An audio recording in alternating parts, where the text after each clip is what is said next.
Praise the Lord. பிரியமானவர்களே, உங்கள் யாவருக்கும் இயேசுவின் நாமத்திலே அன்பின் வாழ்த்துக்கள். இன்றைக்கும் பார்க்க போகிற வார்த்தை கலாத்தியர் 4:18. நல்ல விஷயத்தில் வைராக்கியம் பாராட்டுவது நல்லதுதான், அதை நான் உங்களிடத்தில் இருக்கும் பொழுது மாத்திரமல்ல எப்பொழுதும் பாராட்ட வேண்டும் என்று வேதம் சொல்கிறது. இந்த மாதம் நாம் பிரகாசிக்கும் மாதம் என்று ஆண்டவர் வாக்கு கொடுத்திருக்கிறார் அல்லவா? ஆண்டவருக்காக, கர்த்தருக்காக, நல்ல விஷயத்திற்காக வைராக்கியம் பாராட்டும் பொழுது ஆண்டவர் நம்மோடு கூட இருந்து நம் வாழ்க்கையை உயர்த்துவார், நம்மை பிரகாசிக்க செய்து ஆசீர்வதிப்பார். பிரியமானவர்களே, இந்த உலகம் இருளுக்குள் இருக்கிறது. மேலும் இது கடைசி காலம், கொடிய காலம், வேதனை நிறைந்த காலம்.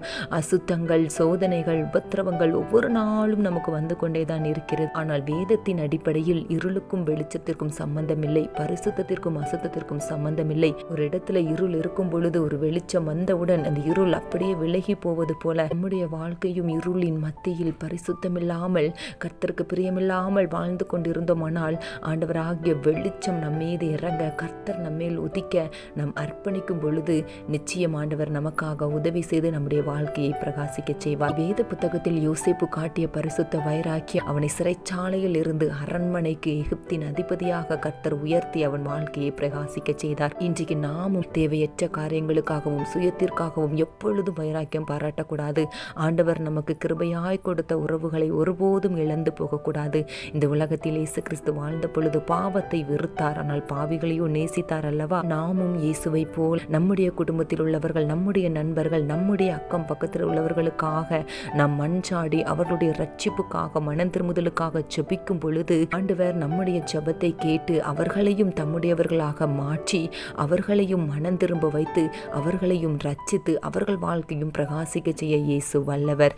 இன்றைக்கு உங்களை அர்ப்பணியுங்கள். பரிசுத்தத்திற்காகவும் கர்த்தருக்காகவும் எப்பொழுதும் வைராக்கியமாய் நிற்கும் பொழுது ஆண்டவர் உங்களோடு கூட நின்று உங்களை கனப்படுத்துவார், உங்களை பலப்படுத்துவார், உங்களை உயர்த்துவார். உங்கள் வாழ்க்கையை அநேகருக்கு ஆசீர்வாதமாக மாற்றி பிரகாசிக்க செய்வார். கடைசி நாட்களில் பினேகாசை போல நாமும் கர்த்தருக்காக பக்தி வைராக்கியம் காட்டுகிறவர்களாய் மாற அர்ப்பணிக்க வேண்டும். அர்ப்பணிக்கிற இருதயத்தை ஆண்டவர் பார்த்து உங்களை எழுப்புதலின் திட்டத்தில் பயன்படுத்தி பரலோகத்தில் மிகுதியான பலனை காணும்படி கிருபை செய்வார். பரிசுத்த பிதாவே, இதை கேட்டுக்கொண்டிருக்கிற ஒவ்வொருவரும் கர்த்தருக்காக, பரிசுத்தத்திற்காக வைராக்கியமாய் இருக்க கிருபை தந்து ஒவ்வொரு நாளும் தேவ சித்தத்தின்படி வாழவும், பிரகாசமான ஜீவியம் பண்ணவும் கர்த்தர் கூடவே இருந்து கடைசி கால எழுப்புதலின் திட்டத்தில் பயன்படுத்தி முடிவு வரை பரிசுத்தமான, வெற்றியான, மகிமையான, ஆசீர்வாதமான வாழ்க்கை வாழ உடைய கிருபையின் கரம் கூடவே இருந்து நடத்துவதாக. சத்துரு சோதித்திட தேவ உத்தரவுடன் வருவார்.